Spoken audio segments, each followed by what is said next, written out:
out of nowhere, Smokey Bear shows up and hugs me. So you noticed some wildfire hazards and moved your bonfire to a safer location. Yeah. Yeah, that's Smokey, all right. He likes it when people help prevent wildfires. It hits him close to home. Not everybody gets the hug, my friend. So that's pretty special to get a hug from Smokey Bear. So it was him. Hey, guys, I told you it was Smokey. Okay, well, congratulations, my friend. And thanks for calling. There are many ways to prevent a wildfire. Learn how you can do your part at SmokeyBear.com. Only you can prevent wildfires. Sponsored by the U.S. Forest Service, Ad Council, and your state forester. Hope you enjoyed your meal. And I just want to say, he's lucky to have a brother like you. Lucky? Caring for my brother is far from easy. Waking up every day, lifting him from the bed to the wheelchair to the car to get him to therapy on time, it's no small task between the doctors and the diagnosis, but nothing can disable this love. This is my big brother, my hero. He's part of me, like my arms and legs, so I'll be his. See, there's no time for tired. This starts again tomorrow. He'll be waiting for me. I wake up for him. I know he needs me, but I'm the lucky one, even though I need help now and then. If you're caring for a loved one, visit aarp.org/caregiving for care guides and community, or call 877-333-5885. Caregiving Resource Center. Support for your strength. Brought to you by AARP and the Ad Council.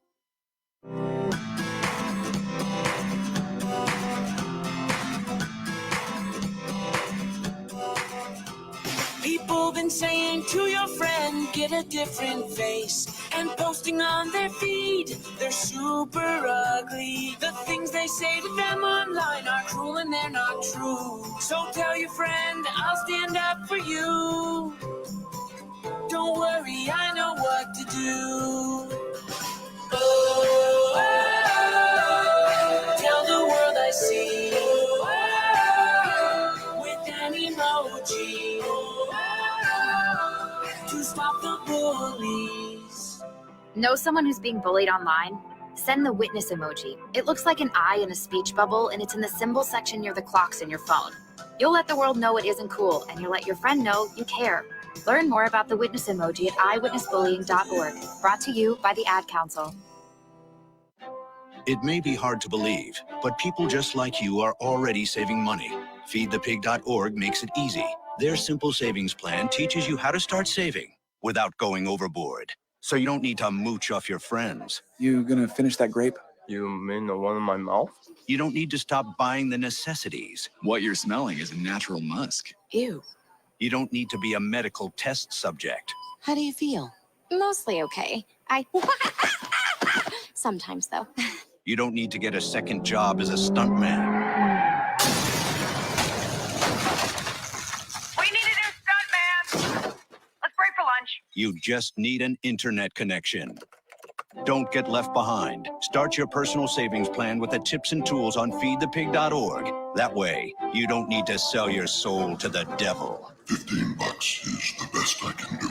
All right, deal. Brought to you by the American Institute of CPAs and the Ad Council. Broadcasting from coast to coast, city to city, coast to coast. It's time for the Ryan Hickey Show on the Worldwide Sports Radio Network. If it's happening in sports, it's being talked about right here. And here's your host, Ryan Hickey. Good Thursday morning. Welcome into the Worldwide Sports Radio Network. As you just heard, it is the Ryan Hickey Show with you right here until 11 a.m. Eastern. The next 2 hours taking you around the world of sports. And if you're watching on the live stream, do not freak out. That is right. We are in a brand new studio. Please give me a break here, at least with the makeshift bookshelf. I'll be honest, I did cheap out on a green screen in terms of shipping. One is on the way.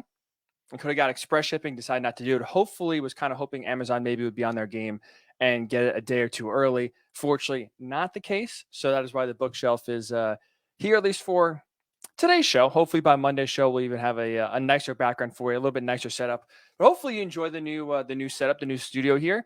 I know it's a little closer to my face, a little different angle, so I apologize for that. If you don't like it, well, I guess you're in tough times there. So I'm sorry about that. I apologize. I'll try to work on that. But hopefully, it makes the viewing experience, the listening experience, the show itself a little bit better. And that is obviously what we try to do here every Monday and every Thursday for 2 hours on the Worldwide Sports Network. Now, as a reminder, we're always coming to you live from the Big Italy Pizzeria Studios, whether it's great pizza, hot heroes, and phenomenal dinners. Check out Big Italy Pizzeria in person in Medford, Joe's Pizzeria in Bayshore, wherever you are, online at bigitalypizza.com. We have a jam-packed show, a loaded show for you on this Thursday as we enter March, slowly start to turn towards daylight savings. I feel like I've been saying that a lot. As you can see where my mind is. I am inching and racing towards spring. I cannot wait. But in the meantime, we do have a lot to talk about, a lot of basketball as well. James Harden makes his return to Houston. Now, when does he make his return? That's where we'll start here in a second.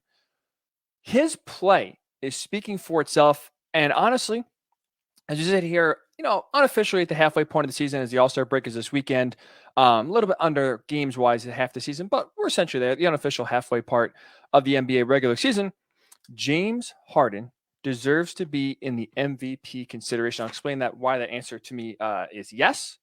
Explain why that is in 15 minutes or so at 9:20, 9:40.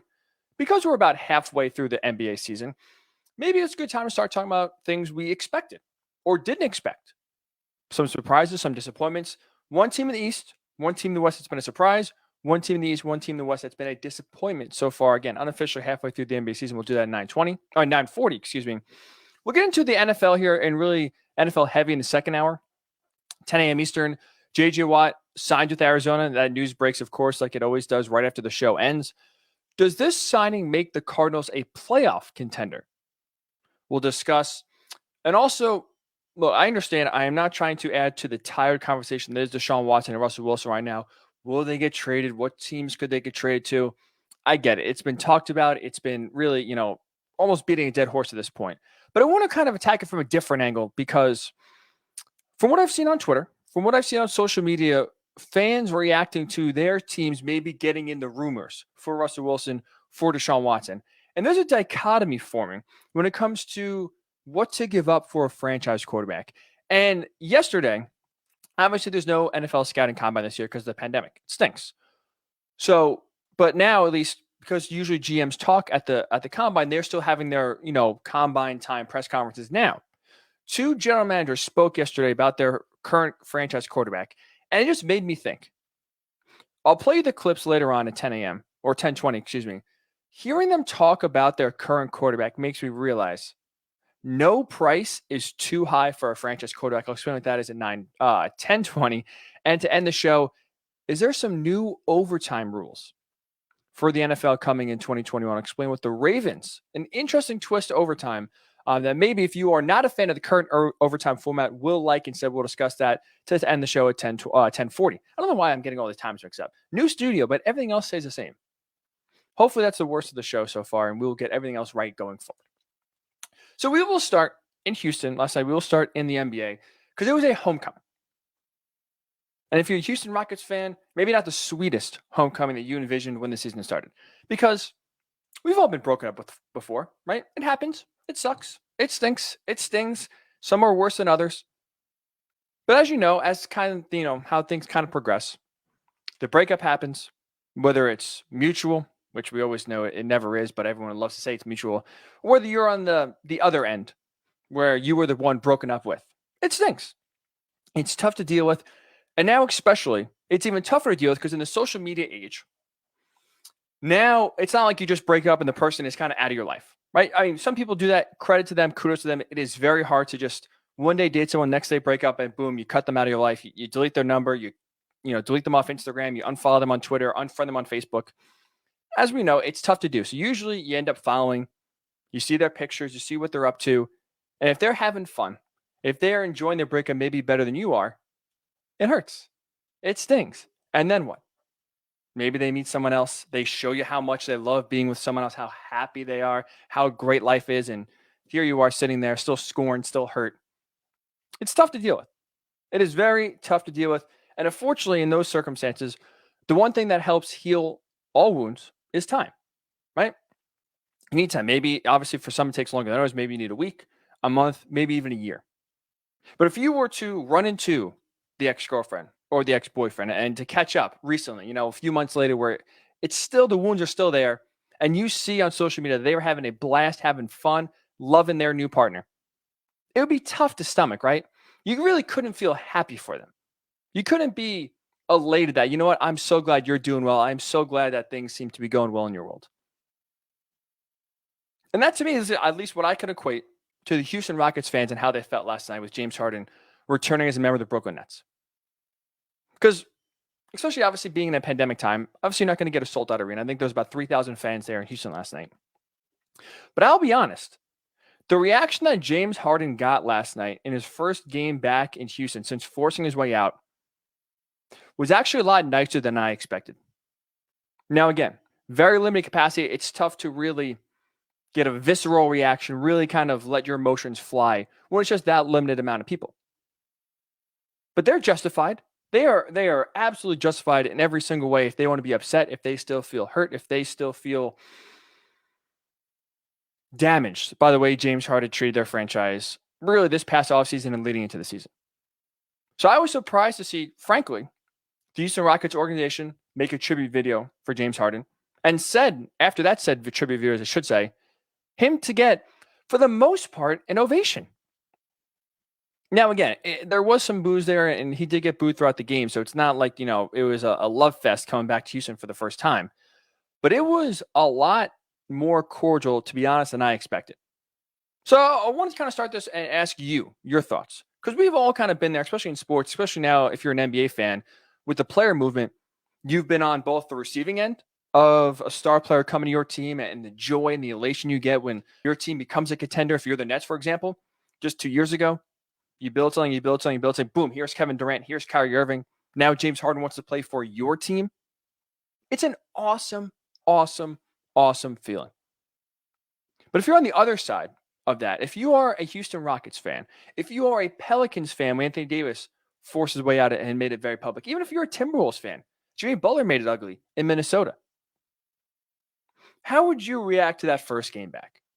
Because I'll be honest, I was surprised last night with how the Rockets fans reacted so, frankly, nicely to Harden, because I would 100% have a lot of venom, have a lot of anger, and boo as much as I possibly could boo, because it still stings. It still hurts.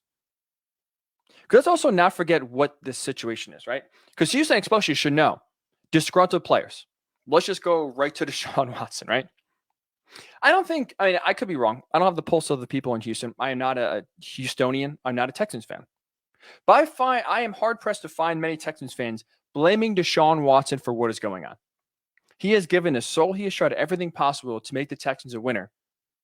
And because of the incompetence, because of the lack of direction, because of the lack of leadership, because, frankly, you kind of lead Deshaun Watson one way, then quickly, kind of pull the rug out from under him and go the other way in terms of wanting his feedback in general manager and head coaching hirings, and then going the total other way, other misdirection of where he wants to go. Michigan not listen to him at all. The Texans single-handedly, Cal McNair and Jack used to be themselves, basically forced Deshaun Watson out of town. But if you're a Rockets fan, right, what happened between you and James Harden was the total opposite of what's going on with Deshaun Watson and the Houston Texans. Because the Rockets in James Harden's 8+ years in Houston, they did everything possible to cater to him. Let's not forget, they brought in Dwight Howard. That didn't work. They shipped Dwight Howard out. Who does James Harden want to bring in next? Chris Paul. They make a big trade for Chris Paul, give him a big extension. On the court-wise, they had their most success. Remember, that 3-2 in the conference finals over the 73 Warriors for Chris Paul gets hurt, and ultimately they have the worst shooting game maybe in NBA history in terms of the playoffs from three, and they end up losing that. The Warriors go on to the finals. So that relationship falls apart off the court. Chris Paul out, in comes Russell Westbrook, another friend of James Harden. 3 for 3. James Harden wants some guys in, doesn't work out, and wants them out. They get him out. As we know, that was a one and done with Russell Westbrook in Houston. And finally, the closing act, if you will, Russell Westbrook traded to the Wizards. Coming back is John Wall, another friend of James Harden. So they've acquiesced to every single need and want and preference of James Harden, again, through the 8+ years there in Houston. They changed their entire philosophy. I mean, essentially the entire culture of the Rockets was based on James Harden's personality. He's a laid-back, cool, chill guy. That's what the environment was in Houston. And you hear Russell Westbrook, stories come out after he was traded. He was frustration by the lax atmosphere that was with Houston. Meetings didn't really start on time because James Harden would basically come in whenever he wanted. No problem. He would party in between games. No problem. He basically got what he wanted in every single way in that organization. And they gave it to him. They allowed it to him. Now, even with that said, even with all the moves that were made to cater to James Harden, even with all the moves that were made to bring his friends in when they didn't work, get his friends out of there, bring new friends in, try everything possible to make this James Harden experience in Houston end up in a championship, unfortunately for him, he didn't hold up his end of the bargain when it comes to the playoffs. Because as we know, routinely, yearly, he would show up small in big playoff games, in big playoff moments. He would miss a shot, or even worse, sometimes not even take the shot. So when you look at Houston's failure to get to a finals in the 8 years that James Harden's been there, when you look at their inability to get a championship, there's a lot of factors that go into it. Don't get me wrong. But a lot of the blame can be put on James Harden's shoulders because, again, you're a franchise guy, one of the best players in the NBA, one of the best regular season players we will ever see in history, routinely couldn't get the job done in the playoffs. So despite everything, the arm and the leg, the overtures that the Rockets constantly made for James Harden, in the end, as we know earlier this year, it was not good enough. Because one day he woke up, decided, you know what, the Rockets, I can't do this anymore. This relationship is untenable. I don't want to be here. And instead, you know where I want to go? I want to go to Brooklyn. I want to play with my guys, KD and Kyrie. And as we know, made life hell for new GM Raphael Stone, new head coach Stephen Silas, and every Rockets fan in Houston, every Rockets member in the organization. He quit on the team. I think it's fair to say. He quit on the Rockets. He wanted to go to a winner. He wanted to chase a championship. Didn't think it was going to happen in Houston. Forget everything that they've done. Again, forget everything that they have done to make sure his experience in Houston was the best, to make sure he had no excuse as to why he couldn't get the job done. He quit on them. So yeah, honestly, if I was a Rockets fan, I would have been pissed last night. I would have been screaming. I would have been yelling. I would have, if I was in the building, been booing as much as I could. Because this is a guy, or this is a guy, who quit on a team who gave everything to James Harden. Everything he could possibly want. They gave it to him. Maybe sometimes against the better judgment of the team. Maybe sometimes going against the better judgment of trying to win games. They would give him whatever he wants. And that still wasn't good enough for the Beard. So it must have been tough. I couldn't imagine seeing an ex-lover, if you will, an ex-girlfriend, an ex-boyfriend, now with their new team, playing great, giving effort, being selfless, taking a step back, if you will, to fit in with Katie, to fit in with Kyrie, having a lot of fun. We see now the Brooklyn Nets are really starting to hit their stride, despite the fact that the big trio hasn't really played a lot together. Then he comes into your house last night and does what he does. Classic James Harden triple-double. So I'll be honest, I am pretty surprised that it wasn't a more visceral reaction. I'm not saying I expected Kevin Durant reaction when he returned to Oklahoma City the first time, because that was, if you remember that, they had the cupcakes all throughout the building calling him soft.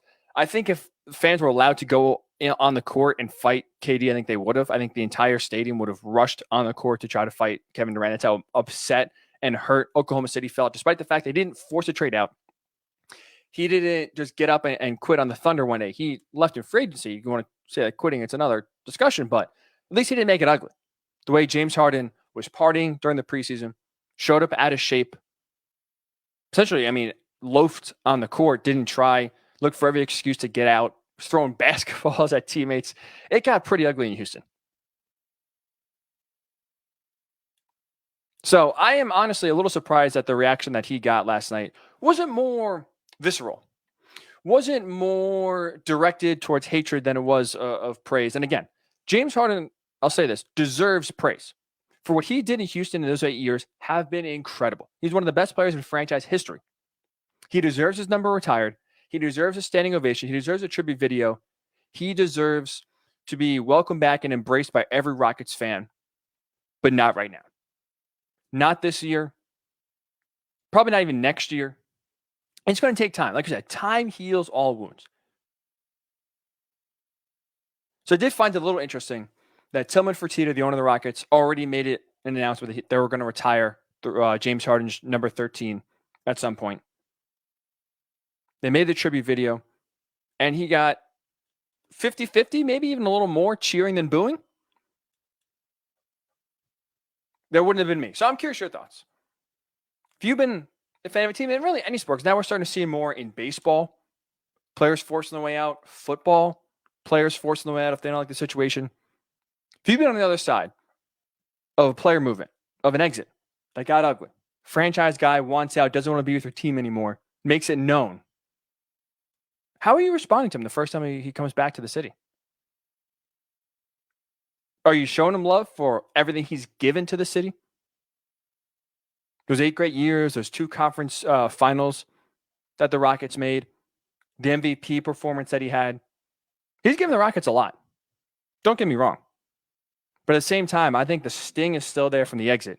That to me makes it hard to reflect on the good times right now because you are still hurting from the bad. So I'd love to hear your thoughts. Facebook, Worldwide Sports Network, Twitter, WWSRN_radio, or on Twitter at Ryan Hickey Show. How would you react if you're a fan of a team that had an ugly exit with a franchise player, not just any player, right? Not just some average guy who went and chased the money or want to go elsewhere. How would you react if a franchise guy, the reason you maybe bought a Rockets jersey or was a Rockets fan, got an ugly exit, left your team, and then came back a few weeks later? So curious your thoughts. We'll get your thoughts on reaction to star players returning. And when we come back, speaking of James Harden, why he deserves to be in the MVP conversation. What he's done has been incredible since he's come to Brooklyn. We'll explain why that, to me, he absolutely should be in the top 3 when it comes to MVP. We'll just do that next. Here's the Ryan Hickey Show right here on the Worldwide Sports Radio Network. Of course my kid's in the right car seat. Well, I think he is. Yeah, my kid's in a booster seat. He was ready to move up. He is ready, right? Her car seat looks like the right size. There are probably rules on when to move up to a booster seat, aren't there? Rear facing, forward facing. I think I have it right. Car crashes are a leading killer of children 1 to 13. Are your children in the right car seat for their age and size? Don't think you know. Know you know. Go to safercar.gov/the right seat. I know my child's in the right car seat, or else I wouldn't get in the driver's seat. Brought to you by the National Highway Traffic Safety Administration and the Ad Council. You don't usually get a stock tip from a 16-year-old, but I'm here to tell you about a different kind of stock. It's called Better Futures, a stock for social change that's not about making money. Instead, you invest to help students like me go to college. This is beyond a simple donation. It's the opportunity for America to invest in its kids and take an active stake in the future of the country. The return on your investment isn't money. What you get back is knowing you protected our potential. So one day, that potential can grow up to become surgeons and architects, executives and engineers, people who can change the future just by being a part of it. My name is Alicia, and I'm your dividend. Invest in better futures with UNCF. Visit uncf.org/invest. A mind is a terrible thing to waste, but a wonderful thing to invest in. A public service announcement brought to you by UNCF and the Ad Council. Welcome back to the Ryan Hickey Show, right here on the Worldwide Sports Radio Network.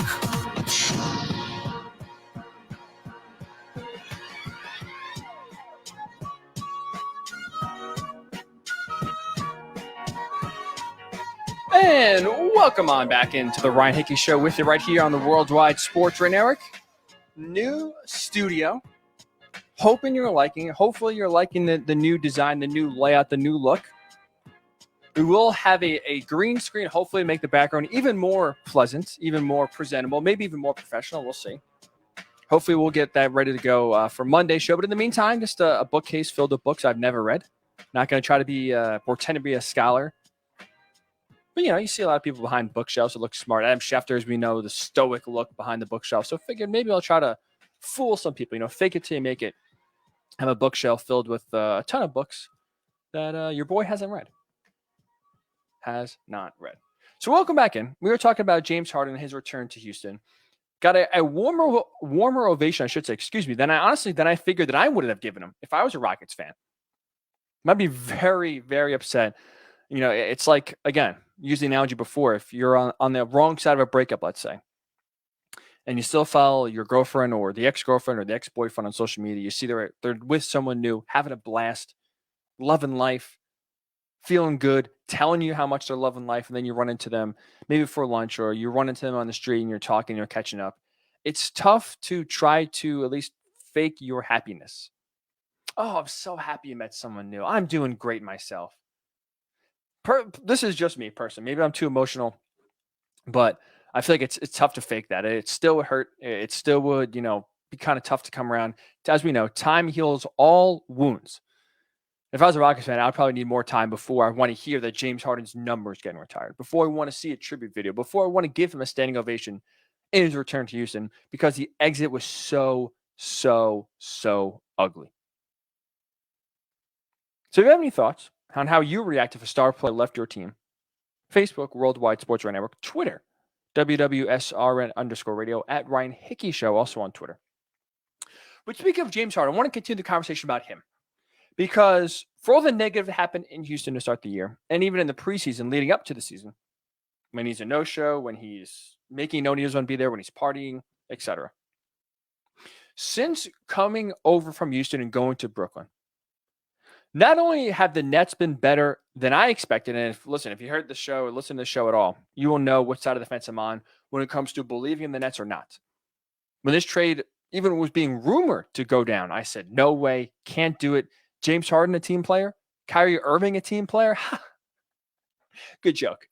Yeah, that's definitely gonna work out. Those two together, sharing one ball. Yeah, love to see that happen. That's exactly what happens so far. And specifically because of what James Harden has done, taking a backseat, accepting his role, and catering his game for the first time in his career. Again, this is not a second or third year player that is still learning and developing and growing his game in the NBA. This is an old dog. What's the saying? You can't teach an old dog new tricks. We saw in Houston for 8 years. Players come, players go. His friends come and go. And what would James Harden never do? He would never change his style to fit the friend that came in that year. He wouldn't change his style to make Dwight Howard feel more included or maybe feel more comfortable in the offense. He didn't change his style when Chris Paul was there, Russell Westbrook was there. Or if he did, he didn't like it. There's been plenty of times last year specifically, right? When Russell Wilson would carry the ball up and James Harden would be closer to half court, he was basically checked out of the offense. It's a 5-on-4 for the other team. So he has really not changed his stripes. He has not changed his playing style when it comes to trying to fit in with others. But he has done that in Brooklyn. And I will give him a lot of credit because I was wrong about that for sure. We'll continue. That's why I'm not fully sold on the Nets yet. But for right now, again, unofficially through the halfway point of the year in the NBA with the All-Star break coming up this weekend, the Nets have been better than expected. They're 24-13, second in the East, half game behind the Sixers. And a large reason because of that is James Harden. In my mind, because of the way he's changed his play, because of the way he has taken this Nets team to the next level, I understand KD is one of the best players in the NBA. I understand Kyrie is one of the best scorers in the NBA. So it's easy to come in there and have a positive influence. But I believe personally, his style, his changing of play and his acquiescing to the styles of KD and Kyrie have taken the Nets, made them even more dangerous. And in my mind, that's what makes him one of the most valuable players in the NBA. That's why he deserves to be in the MVP conversation. Again, it's easy when you have three of the best players in the NBA to have success. But because of the styles, because of their personalities, there's a lot of doubts, deservedly so, that this would work. Even just 3 weeks ago. Remember when we talked about Steph Curry's MVP candidacy?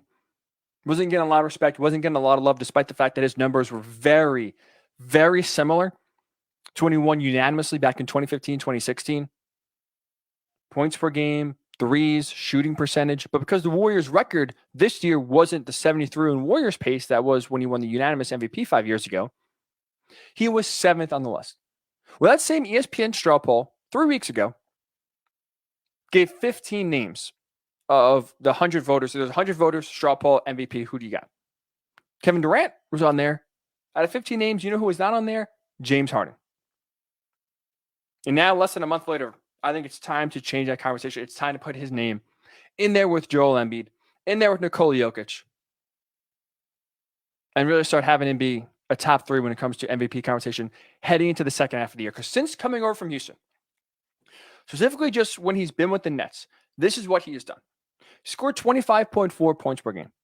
Not flashy, not crazy, but it's the other parts of his game that he has changed himself that to me make him worthy of this award.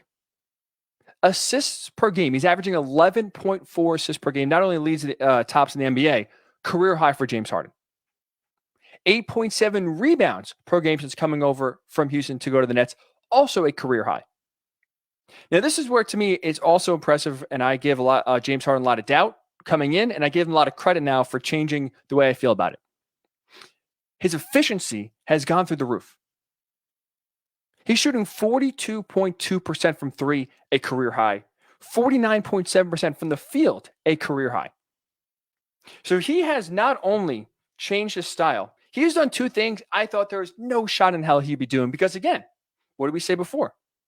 Can't teach an old dog new tricks. He's been in the league a long time. We know who James Harden, the player, is. We know what his style is. We know how he wants to win.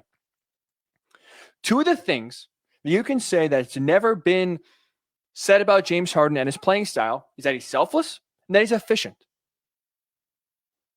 Well, he's been both of those things in Brooklyn. And that's a large reason why, KD or not, this team is still winning.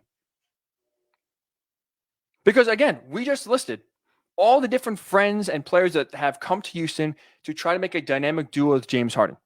Dwight Howard didn't work out. Chris Paul didn't work out. Russell Westbrook didn't work out. John Wall never got a chance to, didn't want to play with him. But all those guys have come in and they have gone out pretty quickly. Why? Because he didn't change his style. He wasn't a team first guy. He was a me first guy. How am I going to get my points? How am I going to get my scoring? And his style didn't work well with others. So if he was that bad at playing with other star players, why would anyone, including myself, think that he's going to now go to the Nets and change his stripes? Be a selfless player. Pass first instead of shoot first. But that's what he's done. He's thinking about, how can I set up Kyrie? How can I set up KD? Joe Harris. Bruce Brown. Like, this is the other thing, too, with KD out. He is still dishing out assists at a career rate. He's given Joe Harris love. He's lobbing it up to DeAndre Jordan. Younger players like Bruce Brown, he's given them looks. He has totally bought in to team first basketball for the first time, we'll say, since he left OKC. When he really became a star, when he really became the franchise player, face of the franchise kind of player. So this is the first time he's been selfless since rising to that stardom. And this is really the first time he's been efficient. Now, he will have games, don't get me wrong, where he will shoot 16 of 20, be unconscious.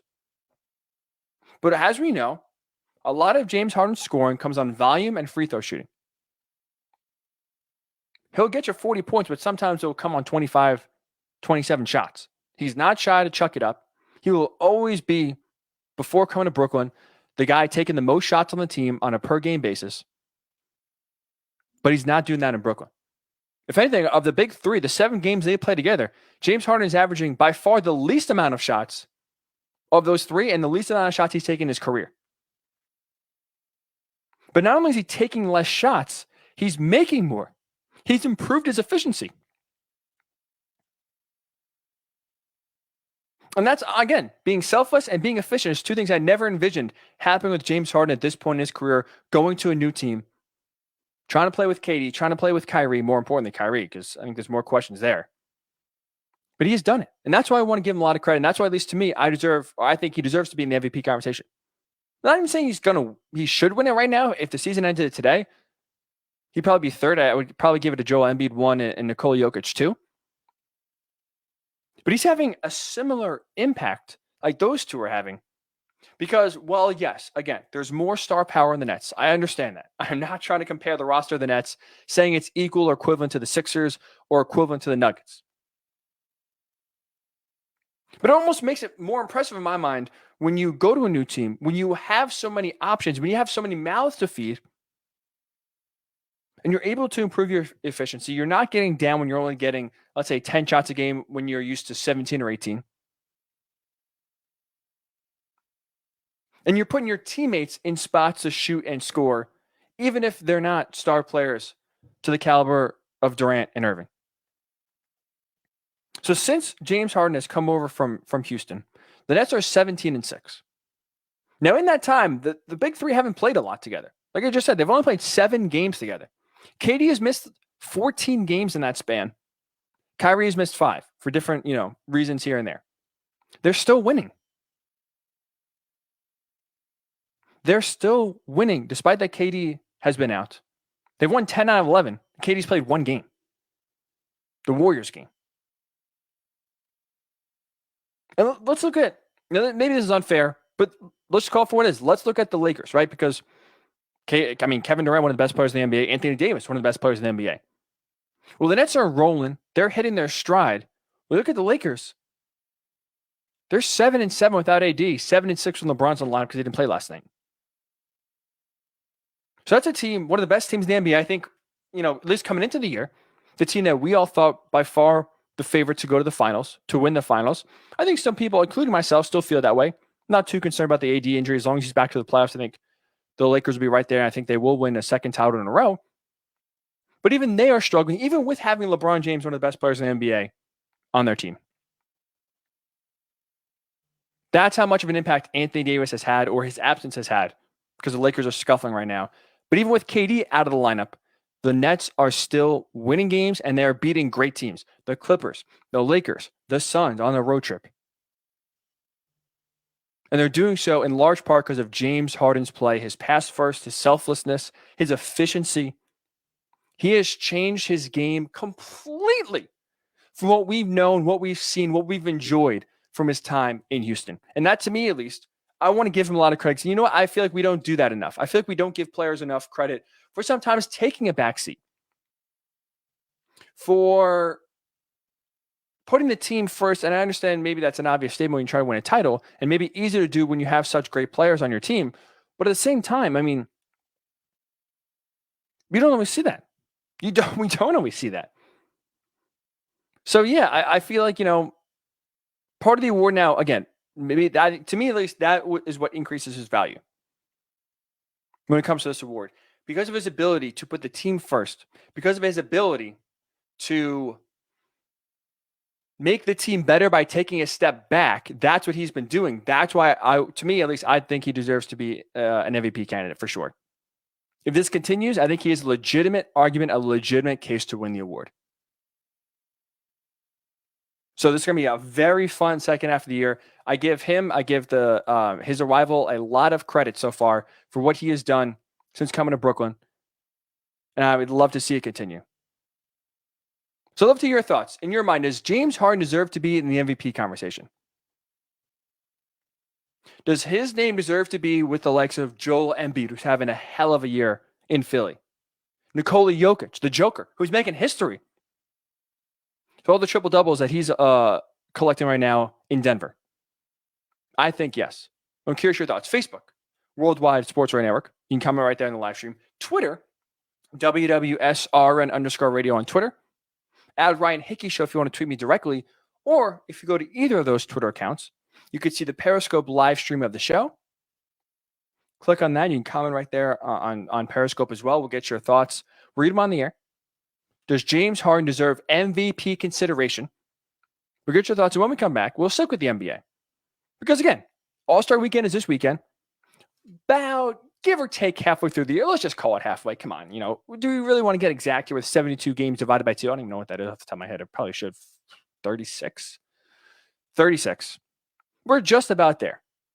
Who has been the biggest disappointments in each conference? Who has been the biggest surprises in each conference? We'll discuss both of those next. It is the Ryan Hickey Show right here on the Worldwide Sports Radio Network. Do current market conditions have you nervous? Our experienced team of financial professionals at Heritage Harbor Financial Associates understands that no two investors are alike. We all have different goals, needs, and appetites for risk. That's why the one-size-fits-all approach does not work, especially when planning for retirement. At Heritage Harbor Financial Associates, we analyze your unique investment style so that you can work toward your individual retirement goals on your terms. Heritage Harbor Financial Associates can help you take steps to reach your retirement goals by providing a wide array of financial products to fit your needs, even for the risk adverse. Give us a call at 631-331-6599 to learn more or to set up an appointment with one of our financial professionals. You can also find us on the web at hhfa.org or on Facebook at facebook.com/hhfa.org. Our number again is 631-331-6599. That's 631-331-6599. Investments in stocks, bonds, and mutual funds and variable annuities are not FDIC insured and are subject to fluctuation in value and market risk, including loss of principal. Heritage Harbor Financial Associates offers securities through AXA Advisors, LLC, New York, New York. Member FINRA, SIPC. Annuity and insurance products offered through AXA Network, LLC. Welcome back to the Ryan Hickey Show, right here on the Worldwide Sports Radio Network. I guess we're back. My apologies. My bad. See, we're still trying to work out the kinks here. New studio, trying to get everything kind of set. New computer. So not everything is set up the way I'm used to being set up for almost a year. Kind of realizing now, this show started almost right when the pandemic started, to be honest. It was about late March, early April, I think. So we're closing in on a year since the Ryan Hickey Show launched. Or really, I guess, was rebranded, if you will, from the Morning Boys. But either way, since kind of the show got resumed after it took about a month hiatus. So everything was on the one computer that I'm used to. Obviously, as you know, if you're used to watching the show, you see all the pictures of Steve Jobs and Gandhi and a lot of those other influencers around the world behind me. Now it's just a bookcase currently that will be subject to change soon. But with the new studio, we're still trying to work out some of the kinks. This is the first show, and some of that includes the commercial logs and getting that all situated out. And as you can see, wasn't ready to come back, but here we are. The show must go on. So I'd love to hear your thoughts. Facebook, Worldwide Sports Radio Network, Twitter, WWSRN_radio, at Ryan Hickey Show. Also on Twitter. I'm laughing just because my dad loves the new studio. He has to make that known on Facebook. So if you want to check out his comment, there you go. You can go right to Facebook and check him out. He is loving the new setup. Hopefully you are as well. But I'd love to hear your thoughts because we just talked about James Harden. Does he deserve to be an MVP candidate? Again, sounds crazy when you're playing with the likes of Kevin Durant and Kyrie Irving. When you're on the Nets, one of the best teams in the NBA, you want to take away, you want to punish him for what happened at Houston. I know some people are. I personally don't. I'm not going to hold that against him. I'm not going to, look at what happened in Houston with him forcing his way out as a negative as to why I don't think he should win the award. Personally, I look at more on the court play as a determining factor. And I believe his play is warranted of MVP talk. I truly do. We've seen LeBron now have an opportunity with Anthony Davis out to take over the Lakers team to really try to cement his case as the MVP, and he struggled to do so. Again, they're just 7-6 now. It's unfair to put wins and losses on one player. They're 7-6 with LeBron on the court and AD off the court since he got hurt with his Achilles injury. Well, the Nets are still winning without Kevin Durant in the lineup. They're going into the break winners of 10 of their last 11. 17-6 since James Harden's arrival. They've only played 7 games together. That's it. So they're 5-2 with those 3 on the court. Excuse me. So quick math, they're 12-4 with James Harden, whether he's playing by himself or playing with Kyrie. Pretty impressive. So up to your thoughts. Do you think James Harden deserves MVP consideration? Facebook, Worldwide Sports Radio Network. Twitter, WWSRN_radio, or on Twitter at Ryan Hickey Show. Comment on the live stream on Periscope. Comment on the live stream on Facebook. Tweet me directly if you want. Again, at Ryan Hickey Show. or at WWSRN_radio. Make sure to follow us, Worldwide Sports Network, on Twitter. Like us on Facebook, Worldwide Sports Network. Like us on YouTube, Worldwide Sports Network, that way. And most importantly, make sure to download the app, because that way you can get every single show that goes live. You get an alert. You will not miss out, because we have a ton of great shows, a ton of great content every single day, weekday, weeknight, weekend, doesn't matter. We are pumping out content on the Worldwide Sports Network. The best way for you to follow along, download the app, WWSRN. For you have an iPhone, Worldwide Sports Network. For you Android folks, again, liking us on Facebook, Worldwide Sports Network. Following us on Twitter at WWSRN_radio. So we'll finish off the first hour here with some more NBA talk. And again, because we're halfway through the NBA season unofficially with the All-Star break coming this week, I think it's fair to say, or we can take a look back on the first half of the season. What has surprised you? What has disappointed you? Which teams have been like, oh, wow, look at them. Look at the standings. Hold on. What? They're this good? Or what? Hold on. This team is all the way down there, out of the playoffs, 8th seed, barely fighting to stay in. There's been surprises. There's been disappointments. So why not? We'll go through Western Conference, Eastern Conference. Which team has been most surprising? Which team has been the biggest disappointment? We will start in the East. We'll start with my beloved New York Knicks, because we really haven't given them a lot of love on the show, and they deserve it. They're 18-18, currently fifth in the Eastern Conference, and that is also, to be fair, an indictment on the conference itself, because it has just been putrid, to be fair, to be frank. So I am very happy the Knicks are doing well. At the same time, the fact they're 18-18 and fifth, not the greatest endorsement for the Eastern Conference. But honestly, though, do I need to explain myself? Well, at least in my mind, the Knicks are the biggest surprise in the Eastern Conference. As a Knicks fan myself, I thought they had 18 wins all year. And here they are, going up on the halfway point of the season, already in a playoff spot. I mean, Julius Randle has been absolutely incredible, very deserving of his All-Star bid, really putting the offense on his back, and has blossomed in this Tom Thibodeau scheme. Speaking of Thibodeau, I will be honest, I will admit when I'm wrong plenty of times, so you heard a lot on this show, and I was wrong about Tom Thibodeau. When the Knicks were conducting their head coaching search, I personally wanted Kenny Atkinson, the former Nets coach, because when you look at the Knicks roster, it was going to be built on a lot of young guys. They're going to be drafting. So you have 2 first-round draft picks coming up in the draft that they took Obi Toppin and Emmanuel quickly. Try to get that out without going on the air, and I guess it did. My apologies. But they had a very young roster. RJ Barrett, they drafted high last year. They have just a lot of guys that need development that I feel personally haven't been developed.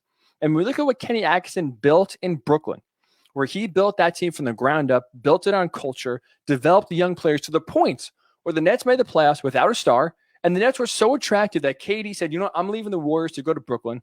Kyrie said, I'm going to join with you. And James Harden even, now this is when not Kenny Atkinson was there, obviously, but even James Harden then wanted to say, you know what, I'm out of Houston. I want to go to Brooklyn. Brooklyn automatically became a destination, in part because of what Kenny Atkinson built from the ground up with young players, developing a culture to where they were a star player or two from being legitimate finals contenders, which they are right now. That's what I was hoping. That, to me, was the direction the Knicks needed to go in, because they have felt for the longest time, we are a star away from winning a title. LeBron James, coming to New York, will win a title here. You're to be the king. Well, as we know, LeBron James goes elsewhere. Every single year, the Knicks are in a conversation for whoever the big free agent is. Every single year, Knicks fans, including myself, get hyped up, excited. Oh, this is going to be the year. This is going to be the year. And what happens, as we know, they don't sign anybody. Unless it's Amari Stoudemire because he's injured, and they give him the biggest deal by far. So now, for the first time, there's actual, at least to me, real excitement, real joy of watching this Knicks team, because they are young. They are legitimate. They are actually fun to watch because the young guys are growing. They're developing before your eyes. And that is a large credit to Tom Thibodeau. I was wrong saying that they shouldn't have hired him. I did not like the hiring when it went down, and I have been dead wrong, and I could not have been happier to be wrong. Again, Julius Randle has exploded. Still very young. Emmanuel quickly. How about this? The New York Knicks getting a steal in the draft? What? How many times have they drafted someone high and they flamed out? They haven't worked out. They've been a bust. And now the Knicks, with Emmanuel quickly, get someone who is legitimately a very good player. And he right now could finish top 3 in Rookie of the Year. That's how good he's been. And Tom Thibodeau, to his credit, has legitimately changed the culture in New York, and that's led to an 18-18 season, 5th in the East. No one saw that coming, not even yours truly. Well, not even I feel like it sounds very pompous. I apologize. Especially, I should say, yours truly. That wrong I am. So credit to you, New York. It's been a lot of fun. This team is must-watch television for the first time in a while. It's been a joy and a pleasure watching them. So the New York Knicks, in my mind, biggest surprise coming out of the East, really no, I mean, that's not earth-shattering. It's not groundbreaking. Biggest disappointment, really not going to be earth-shattering or groundbreaking either. Boston Celtics, 18-17, 4th in the Eastern Conference now. Still a top 4 team. But this is, I honestly, I will say this. I went through the East. I tried my hardest to find another team that wasn't the Celtics that was disappointing, because when you look at the numbers, when you watch them on the court, when you see the roster construction, should we really honestly be surprised that the Celtics are kind of where they are? Because let's just go for what it is. Surprising would mean that we didn't see things coming. Well, what you would think you would see coming, and what has happened, is that Jason Tatum and Jaylen Brown will be great. And they have been great this year. Both averaging just under 25 points a game, both going to the All-Star game this year. They have delivered. That 1-2 punch has been dynamic. So it's not like Jason Tatum's having a below average season. It's not like Jaylen Brown is regressing. And that's led to the Celtics' slow start to the season. No, they've been great. They've been advertised. The issue is the depth has been depleted. And this is not just this year and not because of injuries. This has really kind of been over the last few years. They've continually lost depth. They have lost experience. And now when you look at the roster, they are just relying on first and second year guys, inexperienced players, to soak up a lot of minutes, and it's not working. So should we really be surprised? No. But there was no other team in the East I could really justify saying is more surprising than the Celtics, so I will give them this. Because obviously Marcus Smart's been hurt. He's missed a lot of the year. But over the years, they've lost Terry Rozier. They've lost Marcus Morris. They've lost Al Horford. Gordon Hayward leaves this past offseason. They lost a lot of depth. They lost a lot of role players. And again, haven't really been able to replace them with better players. Robert Williams has been up and down. Peyton Pritchard's a rookie who's actually fit in nicely, but still a first-year player. Jeff Teague has been a disappointment. Aaron Nesmith, Tristan Thompson. Like a lot of these guys they're getting some big minutes, and it's tough to rely on them to get the job done. So yes, the Celtics by far so far the biggest disappointment. I feel like maybe we shouldn't be surprised, but yet again, what else are we going to do? So biggest surprise in the East, the Knicks. Biggest disappointment in the East, the Celtics. In the West, biggest surprise by far. Actually, I don't know by far. I think you can go a bunch of different ways here. The easy answer would be the Jazz. Excuse me. I'm going to go the Spurs because they're 18-13. They are 5th in the Western Conference, and they are getting it done by means that you would not expect, that you would think that would not really work in today's NBA. Because what is in vogue in the NBA? What works? What wins now in the NBA? Dynamic duos. Any team at the top of the East, top of the West, they have a 1-2 punch. Well, the Spurs don't have that. Instead, they're getting it done as a team without really any stars. They've had 9 different lead scorers in games this season, most in the NBA.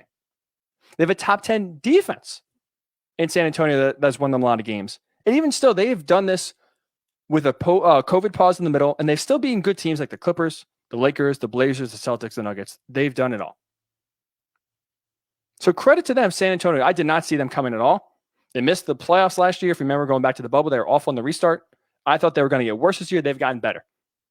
Credit to them. Big surprise. Big disappointment in the West, the Dallas Mavericks. 17-16, 10th in the West, still in the playoff hunt because of the expanded format. But Kristaps Porzingis has been slow to return to the lineup. Luka Doncic can't do it all by himself. The threes aren't falling. Their defense is very bad. That's led to the Mavericks 17-16. So biggest disappointment in the West, the Spurs. Biggest disappointment in the West, the Mavericks. Biggest surprise, the Spurs. What is your biggest surprise in the NBA? Facebook, Worldwide Sports Network, Twitter, WWSRN_radio. We'll get your thoughts. And when we come back, does J.J. Watt going to the Cardinals make them a playoff contender? We'll discuss next. It's the Ryan Hickey Show right here on the Worldwide Sports Radio Network. Solutions for auto, home, commercial, life, and retirement. He's located at 54 Sunnyside Boulevard, Suite H in Plainview. That's just 1,000 feet south of 495. Local agent, local advice. The time to think about insurance is before you need it. So do yourself a favor, and before you pay your next insurance bill, give Ed and his team a call, 516-935-3900, or visit them online at www.allstate.com/EL. Edward H. Lehman Insurance is your trusted insurance advisor. This is Mario Andretti. You know me as a race car driver, but I'm also a Meals on Wheels volunteer. I've raced against the sport's biggest personalities, but I've never met more vibrant, amazing people than the seniors served by Meals on Wheels. As a volunteer, you deliver a hot, nutritious meal and a friendly hello to someone just like your mother, grandfather, or next door neighbor. These seniors are inspiring people with incredible stories to share, and they love to see you. The smiles you get back are priceless. Delivering with Meals on Wheels is easy, and you don't have to drive like me for it to be quick. You can volunteer your lunch break once a week or just once a month. With 1 in 6 seniors facing hunger and many more living in isolation, your lunch break can make a real difference. So, America, let's do lunch. Volunteer your lunch break at americaletsdolunch.org. This message brought to you by Meals on Wheels America and the Ad Council.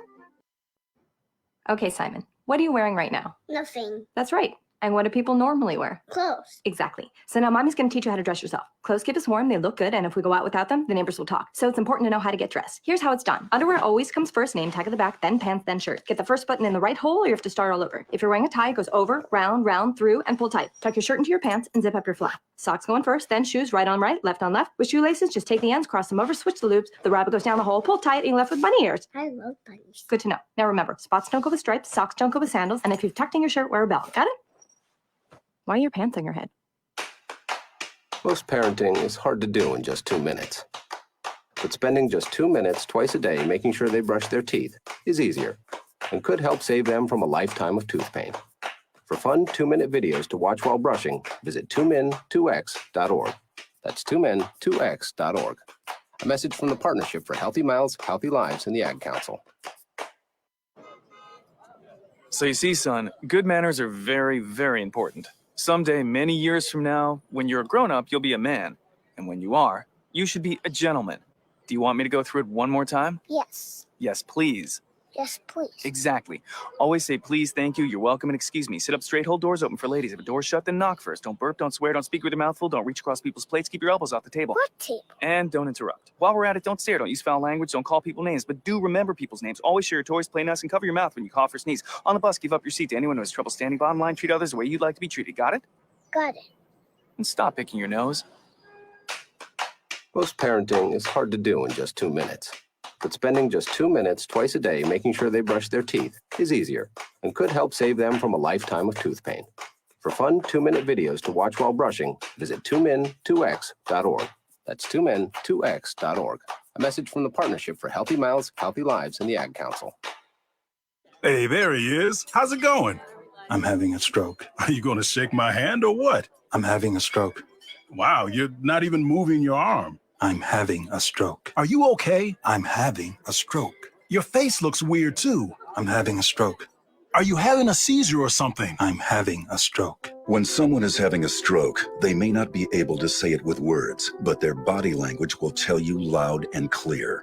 I'm having a stroke. You just need to know the sudden signs. Look for FAST, F-A-S-T. F, face drooping. A, arm weakness. Or S, speech difficulty. Then T, time. Time to call 911 immediately, because the sooner they get to the hospital, the sooner they'll get treatment. And that can make a remarkable difference in their recovery. Know the sudden signs. Face, arm, speech, time. Spot a stroke fast. Visit strokeassociation.org. Brought to you by the American Stroke Association and the Ad Council. The average time a resume spends on an HR manager's desk is 7 seconds, and most of them are tossed aside. Now imagine if one of those resumes belonged to Yasmin, who was living in a shelter, juggling 3 jobs. To be resilient. That's something that you can't teach. or if that resume was from someone who Worked 12-hour shifts at the recycling company with my dad, who's 72. That taught me a work ethic that I carry with me every day. We rely so much on a resume, yet it could never tell the full story of someone. Growing up where I did, a lot of things could have gotten in the way of my goals. But I learned to push through, and that's what I bring to work every day. So maybe it's time we look beyond the resume and look to Grads of Life. Discover new ways to develop great talent that are so much more than what's on paper at gradsoflife.org. A public service announcement brought to you by Grads of Life and the Ad Council. Be fearless at MMA Long Island and Seituha Karate. Located at 28 Colt Court in Ronkonkoma, MMA Long Island is the martial arts school for you if you want to learn combat-proven techniques, build confidence, discipline, and self-esteem while learning real martial arts to fight back against bullies, predators, and peer pressure. MMA Long Island offers group and private lessons for all ages and levels in traditional Goju-Ryu Karate, MMA, and self-defense. MMA Long Island is one of Long Island's most affordable martial arts schools. There are no promotion, belt, or membership fees, and family discounts are available. All classes are taught by 7th degree black belt Sensei John Benedict with over 30 years teaching experience. So whether you want to get in the ring or protect yourself and your family, MMA Long Island can help you reach your goals. Visit MMALongIsland.com. That's MMALongIsland.com or call or text 516-381-9660. That's 516-381-9660.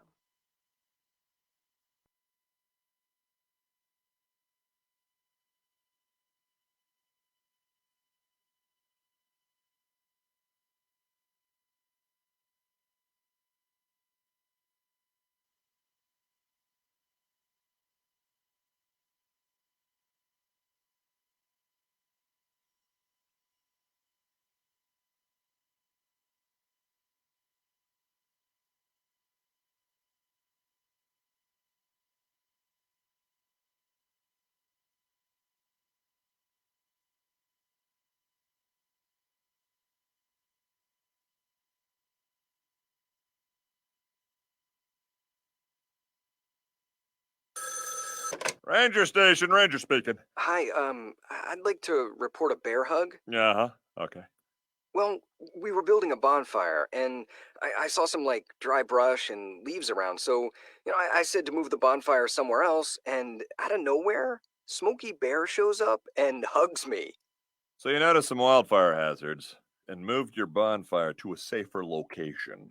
Yeah. Yeah, that's Smokey, all right. He likes when people help prevent wildfires. It hits him close to home. Not everybody gets the hug, my friend. So that's pretty special to get a hug from Smokey Bear. So it was him. Hey, guys, I told you it was Smokey. Okay, well, congratulations, my friend. And thanks for calling. There are many ways to prevent a wildfire. Learn how you can do your part at SmokeyBear.com. Only you can prevent wildfires. Sponsored by the U.S. Forest Service, Ad Council, and your state forester. Hope you enjoyed your meal. And I just want to say, he's lucky to have a brother like you. Lucky? Caring for my brother is far from easy. Waking up every day, lifting him from the bed to the wheelchair to the car to get him to therapy on time, it's no small task between the doctors and the diagnosis, but nothing can disable this love. This is my big brother, my hero. He's part of me, like my arms and legs, so I'll be his. See, there's no time for tired. This starts again tomorrow. He'll be waiting for me. I wake up for him. I know he needs me, but I'm the lucky one, even though I need help now and then. If you're caring for a loved one, visit aarp.org/caregiving for care guides and community, or call 877-333-5885. Caregiving Resource Center. Support for your strength. Brought to you by AARP and the Ad Council. Broadcasting from coast to coast, city to city, coast to coast. It's time for the Ryan Hickey Show on the Worldwide Sports Radio Network. If it's happening in sports, it's being talked about right here. And here's your host, Ryan Hickey. And welcome back into the Worldwide Sports Radio Network, hour number 2 of the Ryan Hickey Show with you, taking you until 11 a.m. Eastern, as you do every Monday and every Thursday right here on the Worldwide Sports Network. As a reminder, we're coming to you as you always are from the Big Italy Pizzeria Studios with its great pizza, hot heroes, and phenomenal dinners. Check out Big Italy Pizzeria in person in Medford. Excuse me, easy for me to read. I've only read that how many times? Crushed it. Joe's Pizzeria in Bayshore. Classic New York pizza joint they just opened up in Bayshore. Bayshore, great spot to be, just saying. Or online, wherever you are on Long Island or in the great United States at BigItalyPizza.com. So just wrapping up the first hour, I should say, talking about the biggest disappointments, the biggest surprises in the NBA so far, because we're basically about the halfway point of the year. I said surprise, Knicks in the East. Surprise in the West was the Spurs. What they've been doing is just incredible so far. Credit to you, Greg Popovich. Did not see their 18-13 season coming, that's for sure. And in terms of disappointments, the Celtics, I said in the East, although, again, I feel like their depth, we should have seen this coming. But with that said, still don't really have a better option. So we will go with the Celtics. And disappointment so far in the West, the Mavericks, 17-16, 10th in the West. Porzingis now playing great. As we know, even there were some trade rumors that came out of the Mavericks potentially looking into what Kristaps Porzingis could get in a trade, what the return could be. So things aren't great so far in Dallas. Plenty of time. You still have Luka Doncic. You always have a chance. That is for sure. But we'll see if they can turn around the second half of the season. Jared Harvin. Appreciate you listening, Jared, on Facebook. Writes, it's the Knicks for me. I agree. If we're talking about either biggest surprise or biggest disappointment, what one team did you not see their season, good or bad, having? I'm a Jared. To me, it's the Knicks. Nowhere did I see this explosion happening. So credit to them, credit to Tom Thibodeau. It's been a lot of fun and a lot of joy to watch. So if you have any other NBA thoughts, should James Harden be in the MVP conversation? What team has been the biggest disappointment in your mind so far halfway through the year? What team has been the biggest surprise halfway through the year? Plenty of ways to comment. Facebook, Worldwide Sports Network. You can comment right there in the live stream. Twitter, you want to tweet me directly at Ryan Hickey Show. You can tweet us on the network at WWSRN_radio. Or if you go to either of those two Twitter handles, you will see a live stream of the show. Comment right there at Periscope. Comment your thoughts. We'll get them. We'll read them on the air before we get out of here at 11 a.m. Eastern. So we did do a lot of NBA in the first hour. I want to get some NFL here in hour number 2. While the price for a franchise quarterback in my mind is not too great, no matter what the deal is, I'll tell you that in 15 minutes. It's possible new overtime changes that could be coming. We'll do that to end the show at 10:40. But I want to talk about the news that happened a few days ago with J.J. Watt signing in Arizona. Big surprise. Didn't really see that coming. I thought it'd be a Super Bowl contender or an obvious Super Bowl contender is what we'll say. Packers, Bills, Browns. You know, there are some other teams in the mix, some teams, but either way, he goes to Arizona, 2-year deal, $31 million, high, $23 million guaranteed, which is pretty, a good amount of money for someone of J.J. Watt's status and caliber right now, which, unfortunately for him, the injuries have been more the story for him the last few years than his really actual production on the field. So what does this do for Arizona? Does this make the Cardinals a playoff team? Does this change in your mind your thoughts about how you view the Cardinals? Do you view them any differently now than you did a week ago, this time last week, this time over the weekend? Because I'll be honest, I don't want to use this segment to bash J.J. Watt, and I'm not going to, but I will say this about him and where he is right now in his playing career. To me, he's more hype than substance right now for where he is as a player. Like the name J.J. Watt, oh man, this is awesome. This is such a great signing. We should really, I wish my team got J.J. Watt. To me, his name, his aura, his presence, what we think about J.J. Watt is greater than currently what it is right now in present day. Because look at last year. I mean, it's like he was tearing it up for the Texans. Now, again, granted, there was no one on that team good. He was getting double and triple team because he's really the only threat on that horrendous Texans defense. But just 5 sacks, 17 quarterback hits last season. Not great. Not really even good. Just, average. The injury concerns are there because the last 5 years he's only played 2 full seasons out of those 5 years. And not to mention, the years he's been hurt. It's like he's playing 14 games or 15 games. And he's just missing one here or there. The other 3 seasons that he has not played a full season, he hasn't even played more than 8 games. So the last 5 years, he's played 2 full seasons. The other 3 seasons, he hasn't even played half a year. So when he's missing time, it's a significant chunk of time. So when I look at this signing for Arizona, that's why I don't really change my opinion of them one way or another going into 2021. Obviously, they were just on the brink, on the cusp of making the playoffs last year. They win and they're in against the Rams. As you know, Kyler Murray gets hurt. Didn't work out. But so they're close. They're not that far off. But at the same time, this signing to me doesn't really do anything for the Cardinals' playoff hopes because J.J. Watt can't be relied upon, at least to me, to kind of be a monster up front, to unleash that defensive line. Sure, he'll be helped out by Chandler Jones being there. And, the Cardinals were 4th in sacks last year, so that will help J.J. Watt himself. Maybe get more one-on-one look. Maybe that will help him. But when it comes to just looking at this signing on the surface, I don't see the Cardinals now becoming a playoff team just because of the J.J. Watt signing. Now, I say that to say this, because there is one move in my mind that I think the Cardinals can make that could make them playoff contenders, that can make them legitimate contenders in the NFC West, that can make them legitimate contenders in the NFC. The issue is they're not going to make that move. Not this offseason. It's there if they want to. They're not going to make it. And here's what I mean by that. The one change they can make, the one move they can make that to me at least would really escalate their playoff hopes, their playoff chances in 2021 would be getting a new head coach. Moving on from Cliff Kingsbury, bringing someone else in to get the most out of Kyler Murray, get the most out of this offense, get the most out of this team. So I'll be honest. The thing I thought about J.J. Watt when he signed this, okay, again, maybe this is a chance for him to rejuvenate his career. Maybe things got stale where he's going to be more energized, more focused, ready to go and have a big bounce back in Arizona. Maybe that's the case. I'm not believing in that, but maybe that's the case. But even if that happens, am I still believing that that was the missing piece for the Cardinals to get to the playoffs? I don't. In part because I can't trust this team.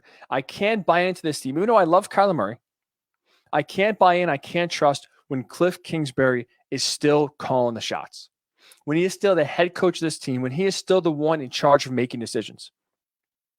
Because you know what he does? This is not a one-off. This is not something that happened once and, okay, it's not his fault. He has melted late in games, late in the season, every single year he's been a head coach and not just in the NFL.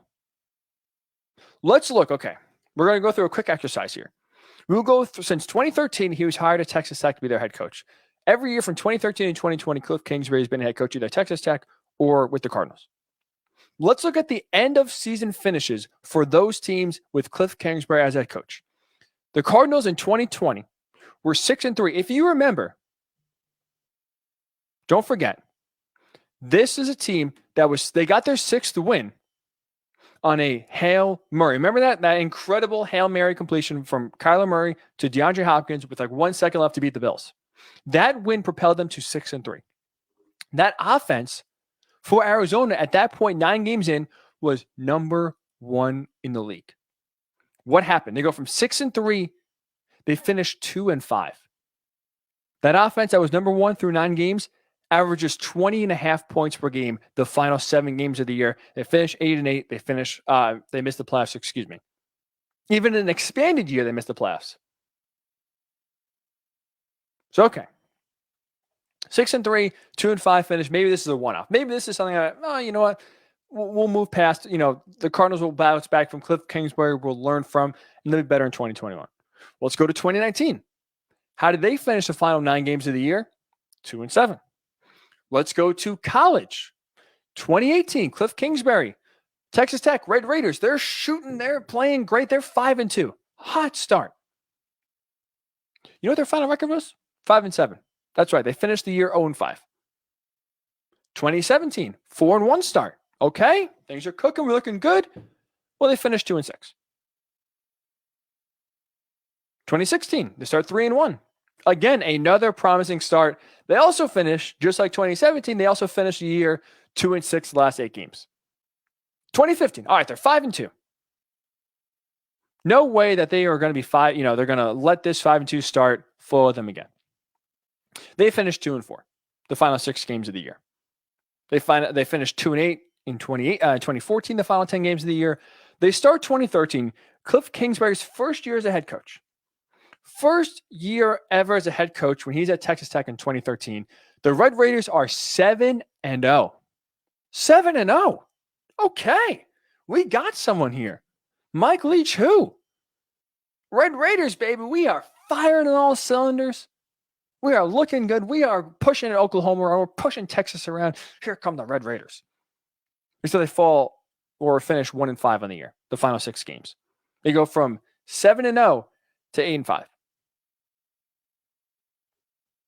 This is a pattern for Cliff Kingsbury where his teams, college or pro, Cardinals or Raiders, Red Raiders, really, technically, they melt in the second half of the year. And to me, that is on large part of Cliff Kingsbury. It's not a coincidence. It is not some outrageous, insane coincidence where these teams all melt the second half of the year. And it just so happens that Cliff Kingsbury is the head coach.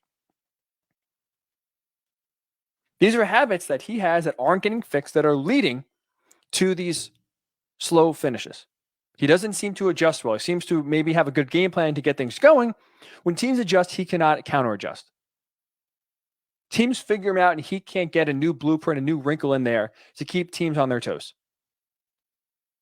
So I'll be honest, that's where my brain went when this J.J. Watt deal happened with Arizona. Some of it has to do with J.J. Watt, where I think, to me, at least the name weighs more than actual play on the field.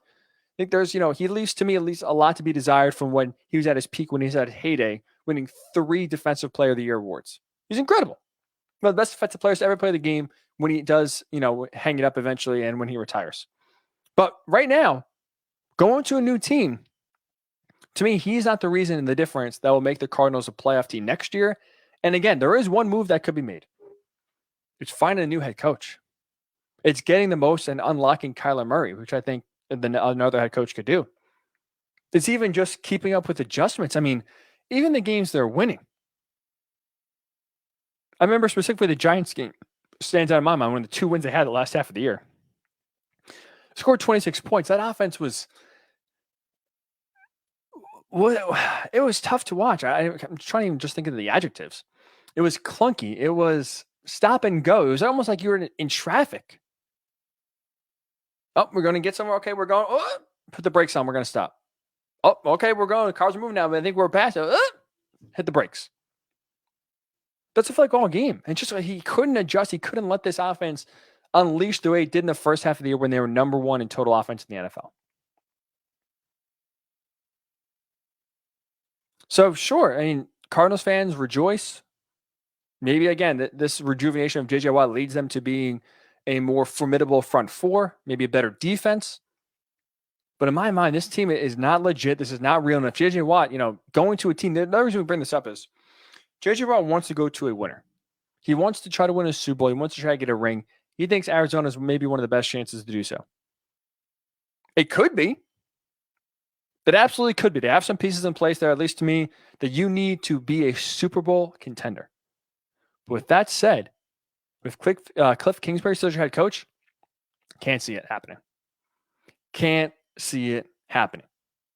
So I'm curious your thoughts. Love to hear them on Facebook, Worldwide Sports Radio Network, Twitter, WWSRN_radio, or on Twitter at Ryan Hickey Show. Does J.J. Watt, does this signing make the Cardinals a playoff team?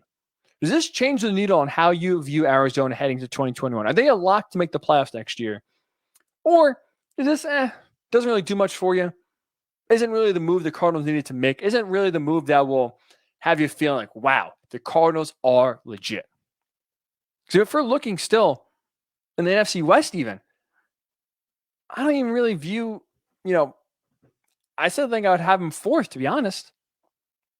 I have the Rams ahead of them. I'd probably have the 49ers ahead of them. I definitely have the Seahawks ahead of them. This doesn't do much for me, in part because, again, of who the head coach is there. And to me, at least, I think he's holding them back. So does this J.J. Watt signing in your mind change your opinion of the Cardinals one way or another? Are they a playoff team in your mind? Facebook, Worldwide Sports Network, Twitter, WWSRN_radio, at Ryan Hickey Show, also on Twitter if you want to tweet me there. Comment on the live stream on Periscope, comment on the live stream on Facebook, or read your thoughts. And when we come back, 2 general managers in the NFL spoke yesterday about their current quarterback. They spoke glowingly. They spoke very highly of their current guy. Well, hearing those glowing regards for their quarterback, it has me thinking, it has me realizing. When franchise quarterbacks are available, Deshaun Watson, Russell Wilson, no price is too high. I'll explain what I mean when I come back. It is the Ryan Hickey Show right here on the Worldwide Sports Radio Network. Of course my kid's in the right car seat. Well, I think he is. Yeah, my kid's in a booster seat. He was ready to move up. He is ready, right? Her car seat looks like the right size. There are probably rules on when to move up to a booster seat, aren't there? Rear facing, forward facing. I think I have it right. Car crashes are a leading killer of children 1 to 13. Are your children in the right car seat for their age and size? Don't think you know. Know you know. Go to safercar.gov/the right seat. I know my child's in the right car seat, or else I wouldn't get in the driver's seat. Brought to you by the National Highway Traffic Safety Administration and the Ad Council. You don't usually get a stock tip from a 16-year-old, but I'm here to tell you about a different kind of stock. It's called Better Futures, a stock for social change that's not about making money. Instead, you invest to help students like me go to college. This is beyond a simple donation. It's the opportunity for America to invest in its kids and take an active stake in the future of the country. The return on your investment isn't money. What you get back is knowing you protected our potential. So one day, that potential can grow up to become surgeons and architects, executives and engineers, people who can change the future just by being a part of it. My name is Alicia, and I'm your dividend. Invest in better futures with UNCF. Visit uncf.org/invest. A mind is a terrible thing to waste, but a wonderful thing to invest in. A public service announcement brought to you by UNCF and the Ad Council. Welcome back to the Ryan Hickey Show, right here on the Worldwide Sports Radio Network.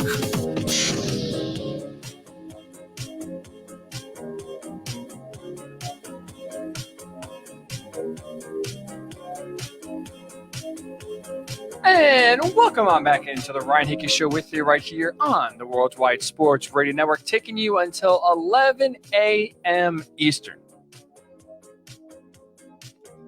We just finished talking about J.J. Watt, his signing with the Arizona Cardinals. Does that signing, in your mind, make the Cardinals contenders?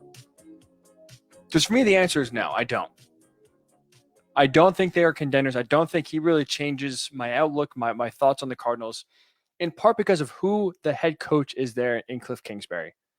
As long as Cliff is a head coach in Arizona, at least to me, I can't really view this team as legitimate, really playoff threats, and even teams favored to go to the playoffs because of how his teams have historically, year after year after year, from 2013 now through 2020, fallen on their face in the second half of the year. The one constant in that, Cliff Kingsbury is the head coach. So I'm curious your thoughts. I'd love to hear them on Facebook, Worldwide Sports Radio Network, Twitter, WWSRN_radio, or at also on Twitter, at Ryan Hickey Show. I'd love to hear your thoughts. Are the Cardinals playoff contenders in your mind with the signing of J.J. Watt? Does this elevate, does this change your thinking of the Cardinals going into 2021? We'll get your thoughts. We'll read them before we get out of here in about 40 minutes, 11 a.m. Eastern. But I do want to stick with the NFL, and I do want to stick with acquisitions, if you will. Because obviously the story so far of the NFL offseason has been the quarterback carousel, right? A lot of quarterbacks on the free agent market, some quarterback trades we've already seen. The wheel and the carousel has been spinning. It has been very, very, very busy. Matthew Stafford going from Detroit to LA. Jared Goff going from LA to Detroit. Obviously, as we know, Carson Wentz getting traded to the Colts from the Eagles. But the two really big names now that we're kind of watching, that we are anticipating, that we're waiting on, are two whales. Two massive names, bona fide studs. One, I think, is a guarantee to get moved in Deshaun Watson. One is a far bigger question of if he will get moved in Russell Wilson. Now that's what at least the focus has kind of turned to. That's what a lot of discussion has been around, when it comes to the quarterback carousel so far in the NFL. What's the discussion? What do we all hear? Is he going to get traded? Where could he get traded to? What's the price going to be? And that last thing, to me, strikes an interesting chord. What is the price going to be? Because there's been an interesting dichotomy that has formed between NFL fans of all teams, not just Texans fans, not just Seahawks fans, not just Jets fans if their team is in the mix. It is basically between all fans have weighed on this opinion one way or another. And the two prevailing thoughts have been this. Either that's too much to give up for a guy like Deshaun Watson and Russell Wilson. No way am I giving up all that draft capital or all those young players. I'm not giving up that much. That is too much. That's one side. The other side is take as many picks as you want. Nothing is too much. We'll do whatever it takes to try to get this trade done. There's no such thing as too many first-round picks. No such thing as too much to offer when it comes to trying to acquire top 5 quarterbacks in Deshaun Watson and or Russell Wilson. So I'm curious your thoughts. What side are you on? Are you on the side of you got to be careful with your draft assets? You can't be giving away 10 first-round picks. You can't be giving away all your young players. You can't be gutting your roster to bring in a quarterback and then have nothing around him. So where you don't want to make the trade because too much is included. Or are you on the side of nothing is too much? Nothing you could throw out there if you're the other team, if you're the Texans, nothing you could ask for, in my mind, I would say no. For me, personally, where I fall on this debate, if you will, or which side of the line, I am on the side of nothing is too much. There is no price in my mind that's off limits when it comes to trying to get a stud quarterback in Deshaun Watson or Russell Wilson. Carson Wentz, the reason why, as a Colts fan, I really haven't talked about this too much, but we'll talk about it here quickly. The reason why, as a Colts fan, I'm excited about Carson Wentz is for the price they got him at. A second-round pick, maybe a first-round pick, and a third-round pick. You're buying in low for a guy with MVP potential where if he doesn't reach it, okay, it's not going to kill you. You're not giving up 5 first-round picks for a guy that flamed out. Or if he hits, you'll gladly give a first-round pick if that means you have a franchise quarterback for the next 10 years. A guy who can open up your Super Bowl window and get you there and win you the big game. So I like that because they bought low and they got in on an asset that is depreciated right now. That's not looking good, but has the potential to maybe rebuild his image and get back there. When we're talking about guys like Deshaun Watson, we're talking about Russell Wilson, even Aaron Rodgers, if he was to end up on the trade market. We know what they are. There's no questions of, can this guy get our team to a Super Bowl? Is this guy elite? Is he a top 5 quarterback? Can he elevate his game to be like Patrick Mahomes? Or can he keep up in a game that has Patrick Mahomes? Do we have a chance if we have Deshaun Watson or Russell Wilson or Aaron Rodgers if we're going up against the Chiefs or the Buccaneers or the Saints? That answer is yes. That answer is 100% yes. So that's why, in my mind, no price is too heavy because as long as you have the quarterback, you have a bona fide stud. Not a question mark. Not he's okay. Is he the best? No. Is he the worst? No. He's somewhere in the middle. We are talking about top 5 quarterbacks in the NFL in Deshaun Watson and Russell Wilson. Nothing in my mind is too much because those guys don't grow on trees. What is the one thing the quarterback carousel has taught us this year specifically? With the amount of guys on the move, with the amount of guys in free agency that are available, we know the quantity of quarterbacks is out there. Numbers-wise, there are plenty of guys, if you want to sign, that are available to be signed. But what isn't there out there in the quarterback carousel? What is there in lack thereof? Quality. And I don't know about you. When it comes to quarterbacks, I'll take quality over quantity. Other aspects of life, hey, if you're in college and, maybe sometimes quantity is better than quality. Plenty of areas where quantity is greater than quality. But not when it comes to franchise quarterbacks. Not when it comes to having the chance to acquire one of the best to ever do it. So that's why, in my mind, because there's not a lot of guys out there, they don't grow on trees because they are so hard to find. Think about it. This is a guarantee that you are getting. This is a guarantee that Deshaun Watson will come in there and be a top 5 quarterback. He had his best career season in Houston this past year with the worst possible supporting cast you could have for a great quarterback. Led the league in passing, career high in touchdown passes, career low in receptions. Look who he's throwing the ball to. Look who he's handing the ball off to. Look who's blocking from the offensive line. Look at the chaos that's happening right where the head coach used to be. Every factor was going against Deshaun Watson in 2020. He still had a career year. So yeah, wherever he goes, he is going to be a great quarterback for you in 2021 and in the future.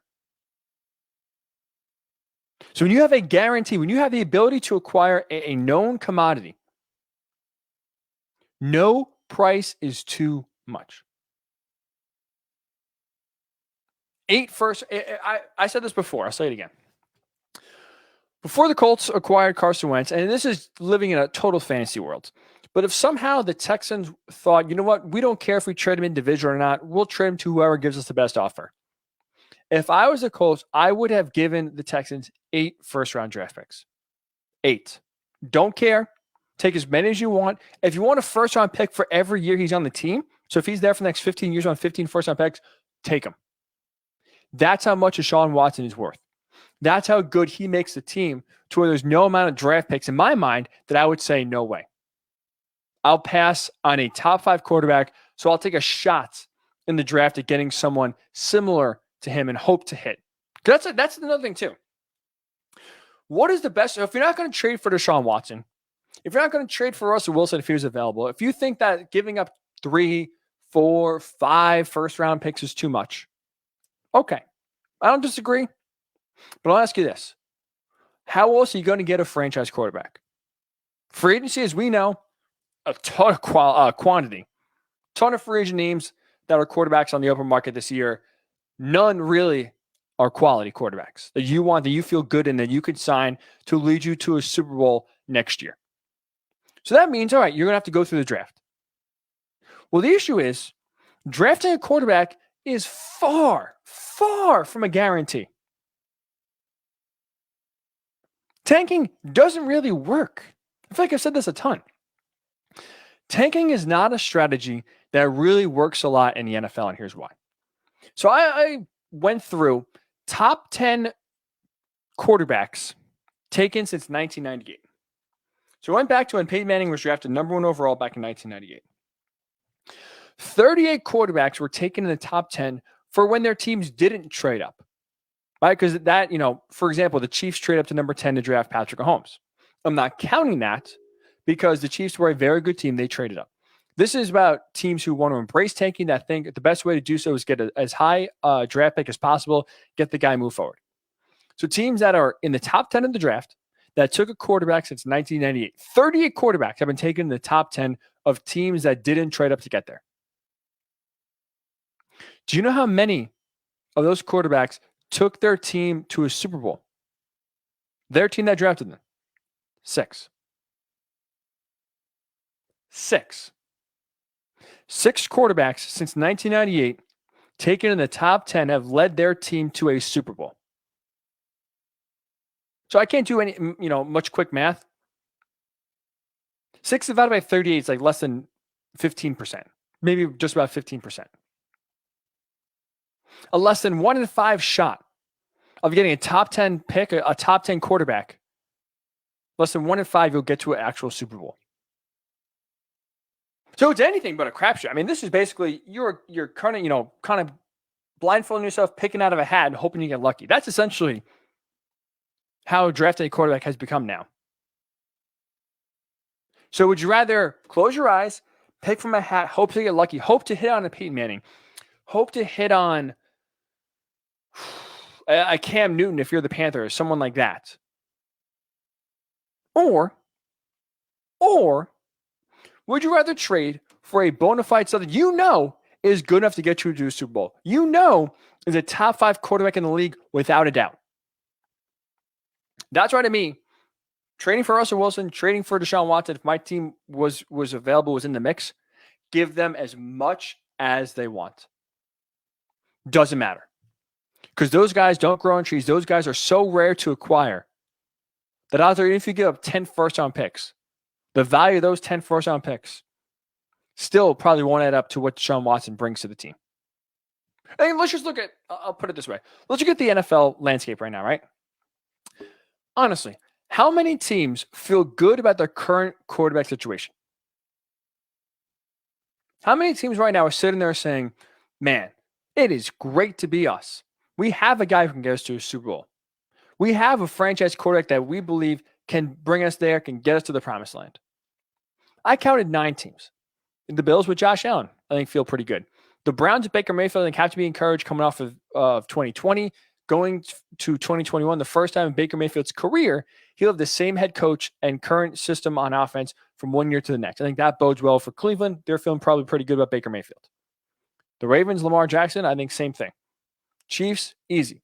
Think of the Chargers. You're feeling pretty good about Justin Herbert. His rookie year, if you think that that's not an anomaly, not a fluke, he will continue to get better. Buccaneers, Tom Brady just won a Super Bowl. I'm sure you're feeling pretty good.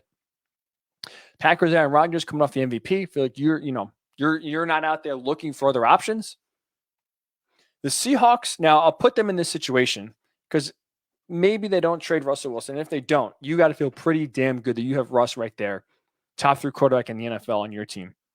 And the Rams, I think the Rams feel pretty good with Matthew Stafford going into 2021. I don't really know any other team that feels not a guarantee, but feels that strongly that they are in an incredibly good spot when it comes to their current quarterback situation. So 9 teams out of 32, less than 1/3 of the league, to me at least, feels good about your current quarterback situation. So when there's an upgrade available, why wouldn't you do so? And instead, when you don't have one of those top quarterbacks in the NFL, I feel like it makes you think crazy things. This is what I mean by that. So yesterday, a few general managers had press conferences talking about, the upcoming draft, their current team status, etc.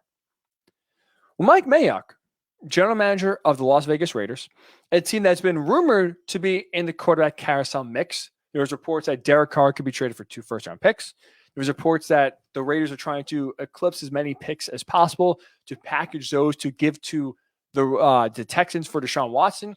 The Raiders were on Russell Wilson's list of 4 teams he would approve a trade to. The Raiders have been in the mix for both quarterbacks for an upgrade.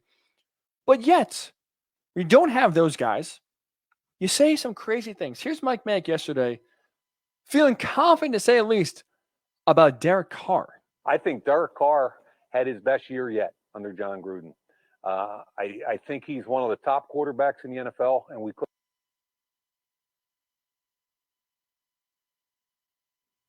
What the heck? Hold on. I told you we're trying to work out the kinks here. Wow. My apologies. I don't know what happened.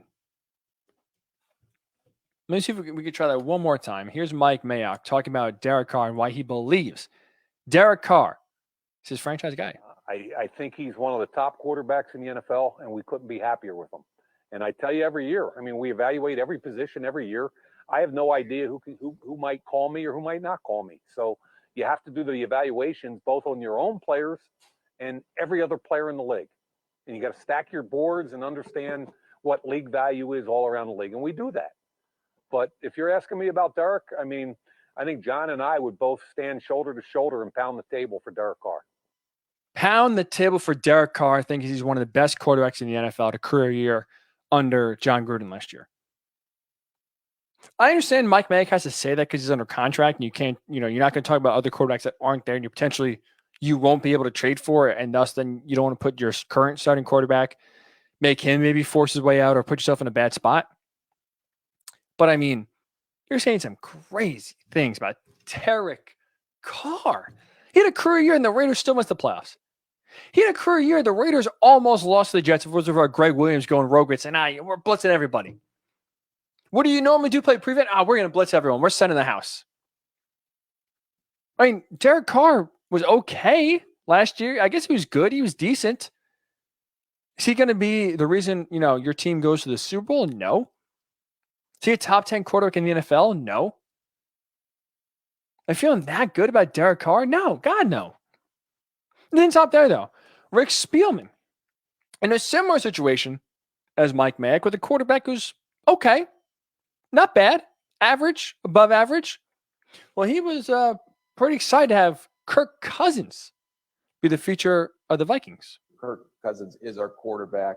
I know there's a lot of rumors floating around out there, but Kirk Cousins is our quarterback. We felt that he played very well and probably the best he's ever played down that stretch last year in the way he played. So, Kirk's our quarterback going forward, and look forward to him another year in his system, and excited for him and what he's going to bring to our team next year. So both Mike Mayock of the Raiders, Rick Spielman of the Vikings, both excited to have Derek Carr for the Raiders, Kirk Cousins of the Vikings be their quarterbacks going forward.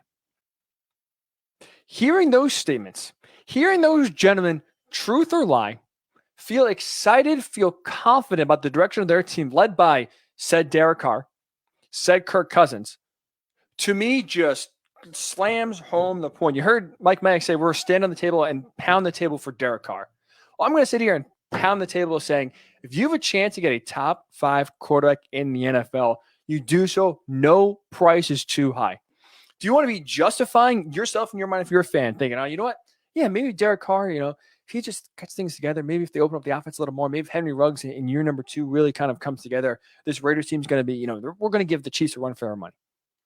If you're a Vikings fan, Kirk Cousins, hey, last 5 games of the year when they are out of it, he played really well. Classic Kirk Cousins, he plays his best when the stakes are the lowest. But man, if Kirk Cousins can carry over the last 5 or 6 games into 2021, Dalvin Cook can carry over that career year he had. Maybe if Aaron Rodgers gets so peeved that he forces a trade from the Packers, maybe the Bears are just the Bears, so they're not going to be a real worry. The Lions are the Lions, so maybe if Aaron Rodgers forces his way out, maybe Jordan Love will play. He stinks, and next thing you know, the Vikings maybe could back their way into the playoff spot. Like the justifications, the hoops you have to go through, the mental gymnastics. If you're one of these teams without a top quarterback, it's exhausting. Exhausting. So would you rather be, I'll say this, would you rather make Mike Mayock and Rick Spielman feeling quote-unquote excited about Derek Carr and Kirk Cousins respectively, or would you rather be a team, maybe like it's like the Panthers, who according to reports, the Panthers will do whatever it takes to get Deshaun Watson. No amount of picks is too much. You want Christian McCaffrey? Take him. You want Robbie Anderson? Take him. You want Teddy Bridgewater? Take him.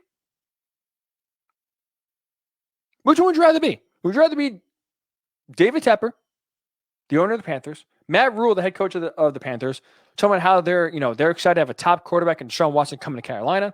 They can market their team, have him be the face of the franchise at 25. Maybe they get Russell Wilson if you want to get crazy here. Man, you get a top 3 quarterback in the NFL. Russ, Super Bowl winner. We're going to let him cook here. Would you have that excitement, or would you have the excitement about Derek Carr coming off a career year, Kirk Cousins coming off a career year? The answer is easy. So again, like I said before, there's no price that is too high when it comes to trying to get a top 5 quarterback in the NFL. I've seen plenty of fans say, we can't give up that much for Deshaun Watson. We can't gut our team in order to try to get Deshaun Watson on this team. We can't, if you're the Jets, give up $1 million of our picks, give up Quinnen Williams, give up any young player with talent in order to get Deshaun Watson on this team. I ask you, what is your other option? Sam Darnold, Zach Wilson, Justin Fields. I actually like all 3 of those quarterbacks. You know what all 3 have in common? No guarantee they'd even come close to reaching the level Deshaun Watson has already reached. That's why in my mind, again, the quantity is out there. There are plenty of quarterbacks in the NFL if you want to assign someone. If you want to just throw them on the team, hope in a prayer, hope, hey, maybe things break right. Maybe a miracle happens where everything, literally everything, goes right, and maybe we are in the mix for a playoff spot. Maybe somehow we're in the mix for the big dance. Or you could take the guaranteed route. You can give up whatever you got to give up to get a top guy on your team for the next 5 years at least. Yeah, I'll go with the guarantee. I'll go with the quality over the quantity. So I'm curious your thoughts. What side of the fence, what side of the line do you fall on? Are you someone who will clutch on to draft picks, don't want to give them up, only will acquire someone if it's the right price and you feel anything more than 3 first-round picks is too much? Or you like me? Whatever it takes. Name the price. From the Texans, this is how negotiations go from any other team. Nick Casario, the general manager. Cal McNair, the owner. Hello, fellas. How you guys doing? What do you want for Deshaun Watson? 10 first-round picks? Deal. 5 first-round picks on a player? Deal. Name the price. It's yours. I just want Deshaun Watson on my team. I just want Russell Wilson on my team if I'm talking to the Seahawks. Which side of the fence do you rely on again? Or lie on, I should say. Not rely on. What side of the fence do you stand on? Facebook, Worldwide Sports Network. Twitter, WWSR_radio. Add Ryan Hickey Show, also on Twitter as well. We get your thoughts. And when we come back, we will finish off the show talking about potentially a new overtime rule coming to the NFL. Do you like it? Do you hate it? It's quirky. I will admit. It is something I can promise you we have never thought about, never heard before. Tell you what that solution is next. It is the Ryan Hickey Show right here on the Worldwide Sports Radio Network. Do current market conditions have you nervous? Our experienced team of financial professionals at Heritage Harbor Financial Associates understands that no two investors are alike. We all have different goals, needs, and appetites for risk. That's why the one-size-fits-all approach does not work, especially when planning for retirement. At Heritage Harbor Financial Associates, we analyze your unique investment style so that you can work toward your individual retirement goals on your terms. Heritage Harbor Financial Associates can help you take steps to reach your retirement goals by providing a wide array of financial products to fit your needs, even for the risk adverse. Give us a call at 631-331-6599 to learn more or to set up an appointment with one of our financial professionals. You can also find us on the web at hhfa.org or on Facebook at facebook.com/hhfa.org. Our number again is 631-331-6599. That's 631-331-6599. Investments in stocks, bonds, and mutual funds and variable annuities are not FDIC insured and are subject to fluctuation in value and market risk, including loss of principal. Heritage Harbor Financial Associates offers securities through AXA Advisors, LLC, New York, New York. Member FINRA, SIPC, annuity and insurance products offered through AXA Network, LLC.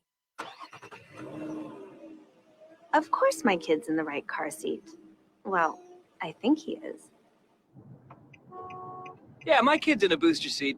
He was ready to move up. He is ready, right? Her car seat looks like the right size. There are probably rules on when to move up to a booster seat, aren't there? Rear facing, forward facing. I think I have it right. Car crashes are a leading killer of children 1 to 13. Are your children in the right car seat for their age and size? Don't think you know. Know you know. Go to safercar.gov/the right seat. I know my child's in the right car seat, or else I wouldn't get in the driver's seat. Brought to you by the National Highway Traffic Safety Administration and the Ad Council. You don't usually get a stock tip from a 16-year-old, but I'm here to tell you about a different kind of stock.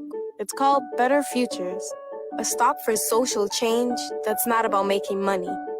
Instead, you invest to help students like me go to college. This is beyond a simple donation. It's the opportunity for America to invest in its kids and take an active stake in the future of the country.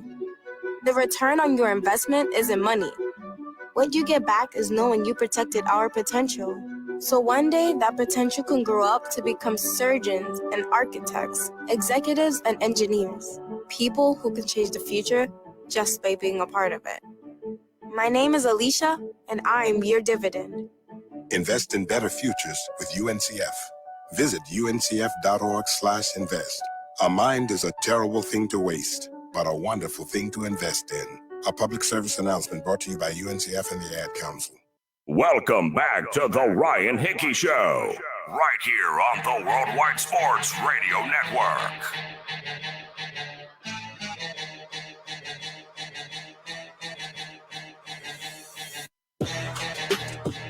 Train what's under the armor.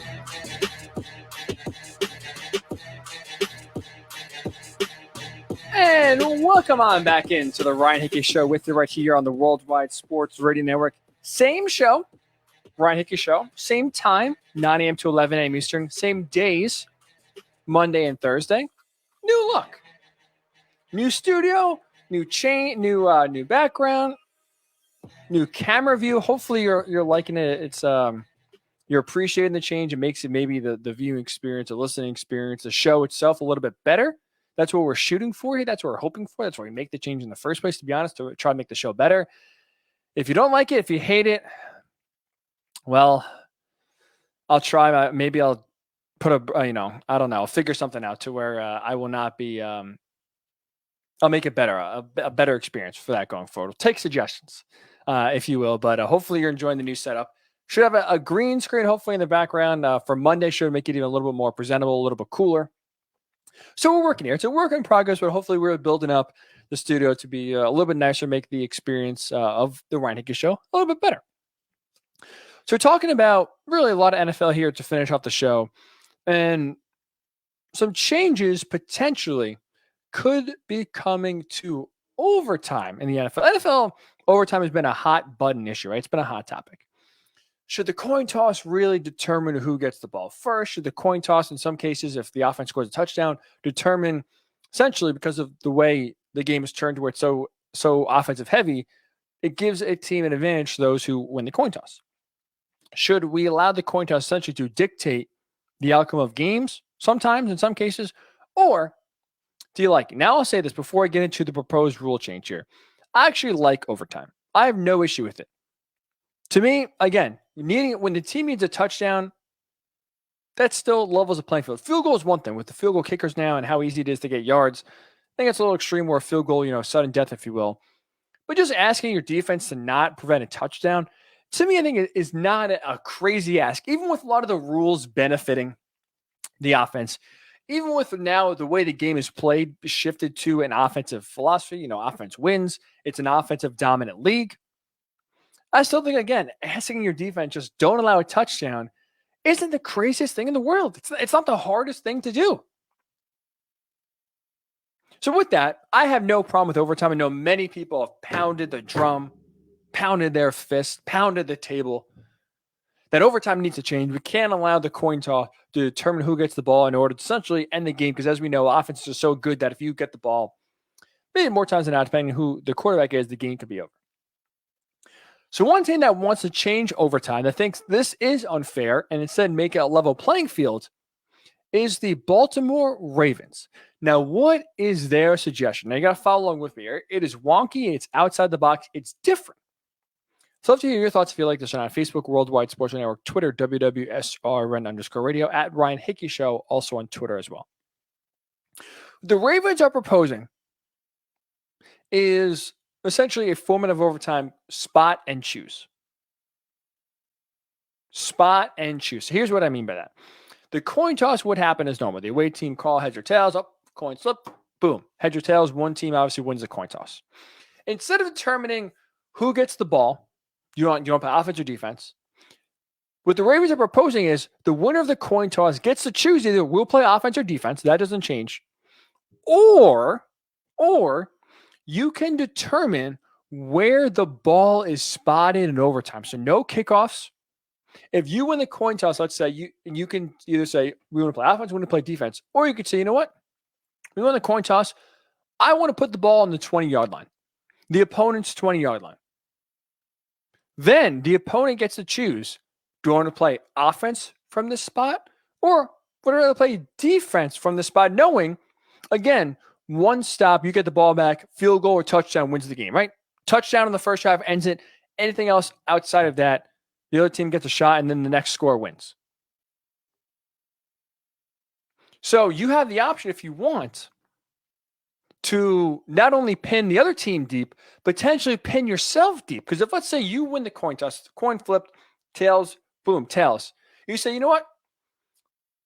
I want to put the ball on the opponent 10-yard line. Well, the opponent can say, okay, we'll play defense. You get the ball. And now all of a sudden the team that decided to put the ball at 10-yard line has the ball, but they're on offense, needing to go 90 yards for a touchdown to win the game. So it eliminates the kickoff, where a touchback now you get it to the 25. Maybe you get a big return, you get out to the 30, the 35-yard line. Now you can choose, the Ravens want to propose an opportunity where you can choose either offense or defense, that doesn't change. And if you choose offense, let's say, well, then the other team gets to spot the ball. So you in the coin toss, we're going to go on offense. The other team, in theory, I guess, gets, all right, put the ball on the 1 yard line. Good luck trying to go 99 yards. Or you can choose to spot the ball. Interesting. I do like that little bit of a wrinkle. To be honest, though, again, I mean, I'm open to change. I'm definitely open to change out, for example, for baseball. I am very, I guess was now, unfortunately, very anti-DH. National League guy, born and raised, big Mets fan, hated the DH, hated the concept. But in 2020, every team had the DH. I got used to it all season long, and I can't lie, now coming out of 2020, heading to 2020 and beyond, I have become indifferent on the DH. I went from a staunch opposer, hated the DH, hated it, thought the AL should go back to pitchers hitting, to now, okay, you want to put the DH in, fine. If you don't, okay. I have come around. I hate to admit it, to be honest, but I've come around. I'm sure I'd come around to this overtime rule if it is proposed as well. I like the creativity. I do like the creativity. What I wonder, I just wonder if we need it. That's my thing. Like, I have zero issue with the overtime rules. I really don't. Like, for the NFL, they have a lot of other issues they got to tackle. And apparently, another rule proposal that's being changed is to allow for the replay of roughing the passer to be challengeable, be under replay, which the last thing we need for anything is more replay. I don't know about you, I hate replay. It has gotten so frustrating. It's taken so long, and the calls aren't even right every time. But now it's like, replay has become more of a nuisance than has been a benefit to the game. So do we need overtime changes? Personally, I don't think so. I like overtime. I will say this is intriguing. I do like the strategy. That's honestly, that is my thing. I love strategy in the game. I love seeing what the head coach has to do. I love seeing him put in positions to where they have to manipulate the game with their mind, with their play call, with their schemes. I think it's a lot of fun adding more strategy into the game. And that's what this rule would do for the Ravens. More strategy would be added to the game because guess what? Now, hey, you can go on offense, but guess what? Now you're giving the other team the ability to put the ball on the 1 yard line, on the 10 yard line, on the 5 yard line. And now, sure, you get the ball first, and maybe you have Patrick Mahomes. But one snap over his head, one sack, and the game's over because you have a safety. Or you go 3 and out, the team gets the ball back. Around midfield, need 15 yards for a field goal, and the game's over. Spot and choose. I will give the Ravens a lot of credit. I love the creativity to even the playing field when it comes to overtime, when it comes to try to eliminate the coin toss as a deciding factor, if you will, for some teams believing that is almost too much of an unfair situation where the team that wins a coin toss, easy for me to say. You see, we're running out of steam here towards the end of the show. Excuse me. Win the coin toss. And then most likely if they get the ball, they can end the game. So it's interesting. I'd love to see if what the NFL considers if they want to implement this rule and what kind of support it gets. Now you need 23 other teams to approve this in order for it to be implemented. So the Ravens are the ones that are proposing this.